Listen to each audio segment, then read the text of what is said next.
তার শখ পূরণ করার অধিকার আছে, তুই সেটা বুঝবি না। চলো সবাই চলো, প্লিজ এসো। আপনারা যাবেন না, আয়। আপনারা যাবেন না, প্লিজ প্লিজ।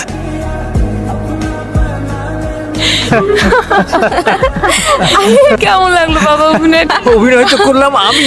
এই ঘটনা না ঘটলে আমি বুঝতেই পারতাম না যে কে মানুষ আর কে অমানুষ। আপনি কি ভাববেন আমি জানি না, আমি মীরাকে বিয়ে করতে পারবো না। কিন্তু কেন? বাবা কোনো কারণ জানতে চেও না, যে যেতে চায় তাকে যেতে দাও। যাওয়ার আগে একটা কথা শুনে যাও, তুমি তুমি আমার এই এক জীবনের নীর, আর আমি যদি বাঁচি আমি তোমার নীরেই বাঁচবো। আমি খুবই সাধারণ একজন মানুষ, সামান্য একটা পাড়াগার ছেলে। আমি তোমাকে কিছু দিতে পারবো না, আমাকে মাফ করে দিন।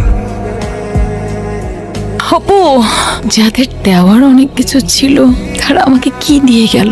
আমি শুধু তোমার বুকে একটু স্থান চাই।